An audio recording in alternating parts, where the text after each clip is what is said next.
경북 포항에 가면 12개의 폭포로 유명한 아름다운 산이 있습니다. 신비한 모습의 하식동굴과 기암괴석 사이로 떨어지는 관음폭포를 감상할 수 있는 곳.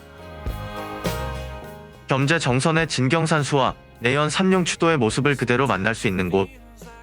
오늘은 신비로운 아름다움을 간직한 포항 내연산을 소개합니다. 시작하기에 앞서 여행 브로셔를 구독하시면 다양한 여행 정보를 받아보실 수 있으니 구독과 좋아요 그리고 알람까지 부탁드립니다. 그럼 시작합니다.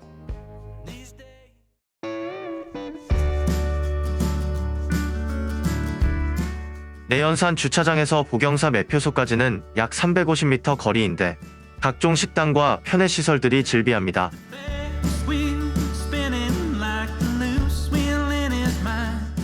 복영사 매표소에 도착했는데 입장료가 무료라고 하여 기분이 좋습니다.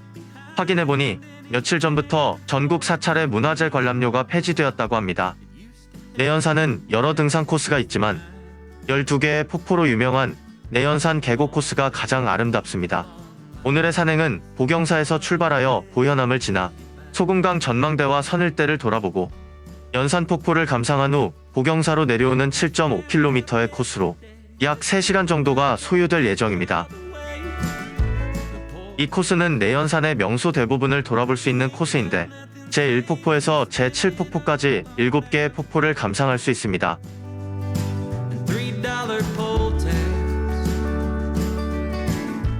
처음 시작은 계곡을 따라 걷는 가벼운 산책로입니다. 내연산은 계곡이 깊고 물이 많은 곳이라 여름철 피서지로 인기가 많은 곳입니다. 특히 웬만한 가뭄에도 계곡에는 제법 많은 물이 흐른답니다.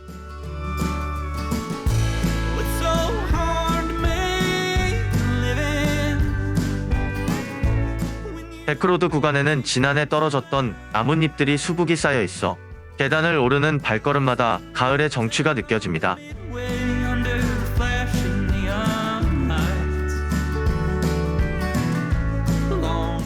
이곳은 문수봉 갈림길인데 오른쪽으로 올라가면 블랙야크 100대 명산의 내연산 정상 인증지인 문수봉입니다. 저는 소금강 전망대 방향으로 올라갑니다.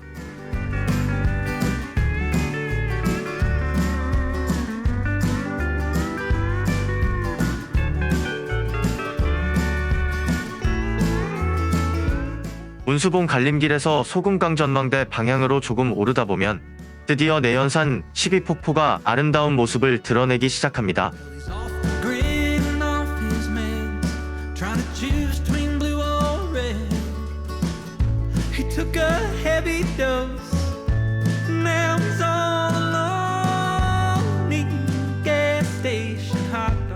내연산 제1폭포인 상생폭포는 두 곳에서 떨어지는 물줄기가 아름다운 쌍둥이 폭포로 쌍폭이라고도 합니다.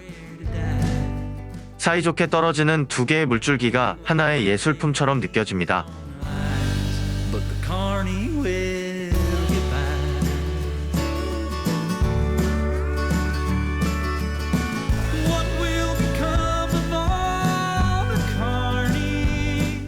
상생폭포에서 조금 걸으면 병풍처럼 둘러쳐진 바위 틈 사이로 쏟아지는 물줄기가 보입니다. 이곳은 보현폭포인데 폭포 바로 위쪽에 보현암이 위치하고 있어 붙여진 이름입니다.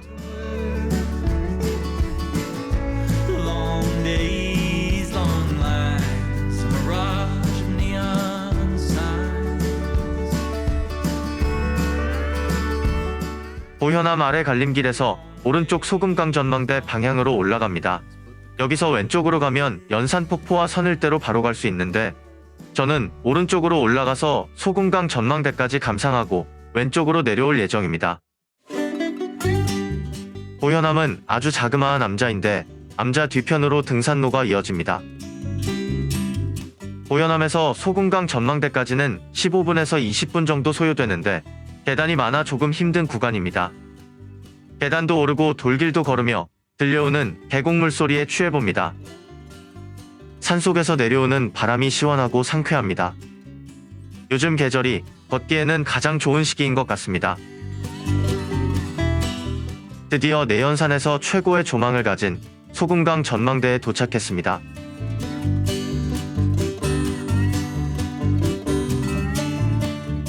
소금강 전망대는 기암절벽 위에 만들어져 있어 전망대에 올라서는 것만으로도 아찔함이 느껴집니다.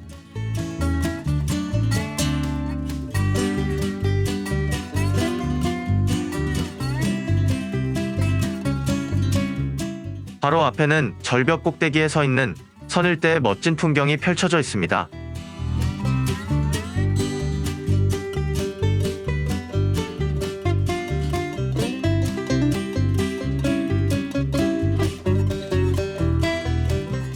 저 아래로 아름다운 연산폭포와 연산구름다리가 눈에 들어옵니다.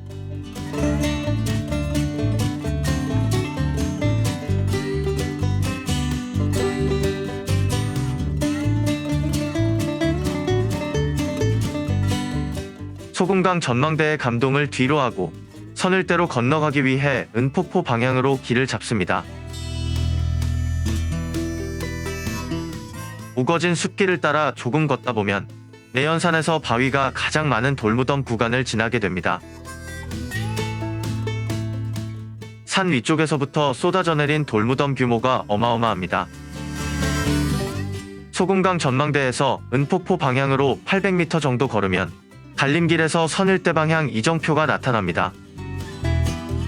여기서 계곡을 건너면 선일대 방향으로 등산로가 이어집니다.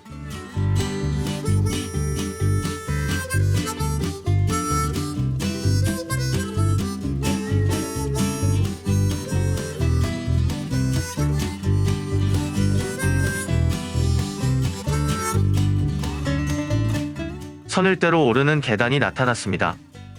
선일대 계단은 총 343개인데 대부분 급경사 구간이라 내연산 계곡 등산 코스 중 가장 힘든 구간입니다.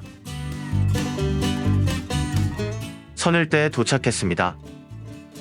선일대는 신선이 학을 타고 비하대에 내려와 삼룡추를 완성한 후 이곳에 올라와 오랜 세월을 보낸 곳이라고 합니다. 저 아래로 보이는 연산 구름다리와 관음폭포의 풍경이 참 아름답습니다. 계곡 건너편으로 조금 전에 지나온 소금산 전망대가 벼랑 끝에 걸려있는 모습을 볼 수 있습니다.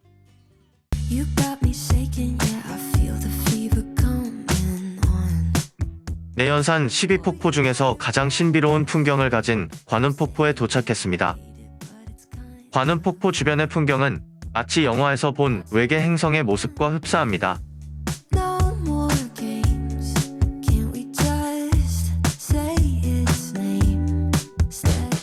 떨어지는 물기둥 옆으로 지질 변동이 만들어낸 3개의 굴이 있는데 관음굴이라고 합니다. 수십 년 전까지만 해도 관음굴에는 수도승이 있었다고 합니다. 이 모든 풍경이 자연이 만들어낸 작품이라는 것이 놀랍고 신기할 따름입니다.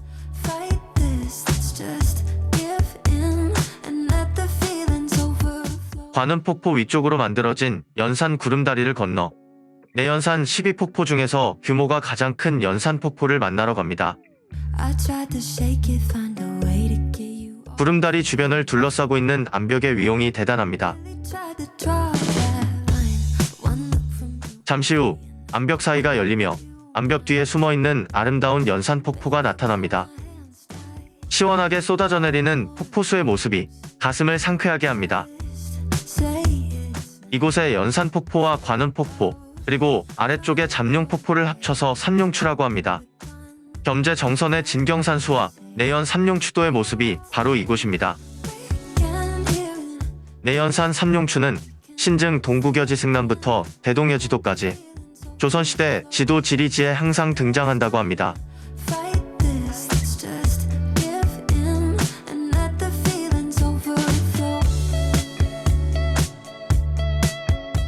관음폭포 바로 아래에는 바위 틈에 숨어있어 바람을 맞지 않고 있는 무풍폭포가 있습니다. 무풍폭포에서 떨어진 물은 바위 틈 사이를 지나 삼룡추의 하나인 잠룡폭포로 이어집니다. 삼룡추는 보면 볼수록 신비롭고 아름다운 곳입니다. 내연산 계곡 코스 트레킹을 마치고 등산로 입구에 있는 보경사를 잠시 돌아봅니다. 내연산 보경사는 신라 진평왕 25년인 서기 603년에 대덕지명법사가 창건한 천년 고찰입니다. 천왕문을 지나면 경상북도 유형문화재 제203호인 보경사 5층 석탑이 먼저 눈에 들어옵니다. 5층 석탑 바로 뒤에 있는 건물은 보물 제1868호인 보경사 적광전으로 조선 후기 사찰 건축의 특징을 잘 간직한 곳입니다. 이 건물은 주존인 비로자나부를 중심으로 좌우에 문수보살과 보현보살의 삼존부를 모시고 있습니다. 대웅전 오른쪽으로 계단을 올라가면 영산전 앞에 보물 제252호인 원진국사비가 있습니다. 여의주를 물고 있는 용의 형상을 한 귀부가 비문의 소중함을 알려주는 것 같습니다. 보경사 뒷산에 세워진 보물 제430호 보경사 승탑을 감상하기 위해서는 산길과 계단을 200m 정도 걸어 올라가야 합니다. 승탑은 높이 4.5m로 장대한 모습인데 팔각원당형의 중대석 가운데에 자물쇠가 새겨진 모습이 독특합니다. 보물 제11-1호 4인 비구 제작 동종은 성보박물관에 보관되어 있는데 촬영 허가를 받지 못해 눈으로 감상하는 것으로 만족해야 했습니다. 입구 오른쪽에 새로 단장한 보경사 찻집의 표지석이 무척이나 재미있습니다. 오늘은 12개의 폭포가 유명한 내연산에서 상쾌한 봄날의 산행을 즐겼습니다. 오늘 제가 다녀온 코스는 대략 난이도 중급 정도라고 볼 수 있는데 내연산의 명소 대부분을 돌아볼 수 있는 가장 아름다운 코스라서 내연산을 방문하는 분들께 가장 추천하고 싶은 코스입니다. 혹시 아이들과 함께 하거나 가볍게 다녀오실 분들은 보경사에서 연산 폭포까지만 다녀오는 것도 아름다운 폭포들을 감상할 수 있는 좋은 선택입니다. 영상이 마음에 드시면 구독과 좋아요, 그리고 알람 설정까지 부탁드립니다.